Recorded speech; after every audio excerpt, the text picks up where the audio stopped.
Ini fंबाय जोंनि गामिनि मानसिफोरजों सिखाजों दानदों आरो ओमफ्राय आंनि बिदा सासेखौ खर' दानदों आरो फंबाय सासेखौ बेबायदि गद' दानदों जाहाथे बिसोरखौ स्ट्रिक्ट एक्शन लायो जेल' लांदोंल' मात्र खिन्थु बिसोरखौथ' दाय दन्द दिनैहालागै होनाय जायाखै बुंनो नांगौ बेखौ जों फार्स्टनि दाबि खालामदों जाहाथे बे सरकार दङ दायो बे सरकारा जाहाथे गुथुरनिफ्राय गुथुर बिसोरखौ सास्ति होयो बिनानाव सानै बिसोरखौ लांनानै जाबादि बिसोरो जिनाहारि मावदों ओमफ्राय बिसोरखौ लामायाव हगारनानै गोलांदों बेजों लोगोसे जेब्ला जोंनि गामिनि आंनि फंबायमोन लोगोसे गामिनि माखासे बिसोरजों माने रायलायनो थांनायनो बिसोर माने जायफ्रा मुस्लिम कमिउनिटिनि दुथां सुबुंफोर दङ बिसोरो जोंनि फंबाय जोंनि गामिनि मानसिफोरजों सिखाजों दानदों आरो ओमफ्राय आंनि बिदा सासेखौ खर' दानदों आरो फंबाय सासेखौ बेबायदि गद' दानदों ओमफ्राय जाय दिनै रुंसारि जालांदों बिखौथ' एकदमबारे माने बिखुङाव दानदों देगारजों होदों आरो बेफोर दानग्रा मानसिफोरा बे जायफ्रा रेप खालामदों बिसोरल' नङा बिसोरनि न'खरनिफ्राय बिसोरनि बिदा फंबाय बिनानाव गासैबो लोगो जानानै ओमफ्राय गामिनिबो गोबां सुबुंफोरा ओंखारदों ओमफ्राय इदि आंनि फंबायखौ दिनै दाननानै बुथारगारबाय बिसोरो थ' जों दुखु मोनदों बहुद दुखु मोनदों गोसोआ दिनै गाबखाङो मानो होनबा जों दिनै गावनि फंबायखौ खोमानांबाय लोगोसे जोंनि जे बे बिनानावफोरखौबो दिनै नस्थ' खालामबाय बिसोरो आरो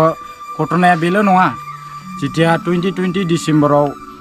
राजमेला जानानै दङमोन बै समावबो जाय मानसिया दिनै दानदों रेप खालामदों इसोरनो माने जोंनि सासे बिनानावखौ थगायनानै बुस्लायनानै लांदोंमोन किडनेप खालामदोंमोन इखौबो जोङो जेने थेने पुलिस प्रशासन लोगोसे जोंनि जे बे डिस्ट्रिक्ट बर' आबसु जोंनि स्टुडेन्ट इउनियन दङ बिसोरनि हेफाजाब लानानै जोङो बिखौ जेने थेने उद्धार खालामनो हादों इनिफ्राय उद्धार खालामनायनि उनाव बिखौ बे सेंग्राखौ जेलाव लांदोंमोन ओमफ्राय दिनै बेलाव बियो मास मोनथाम जेलाव थानानै मास मोनसेयानो जायाखै बे गनानै फैनाया बिनो आरो बेबायदि बियो दुष्कर्मखौ मावबाय माने बियो माबो जायो बिसोरो जोंखौ मोनसे टारगेट खालामनानैसो माने नासयगासिनो दङ थ' जोंथ' माब्लाबाबो बिसोरखौ माने बिसोरनि बिनानाव बिसोरनि बिमा जों माब्लाबाबो गाज्रि नोजोरजों नायाखै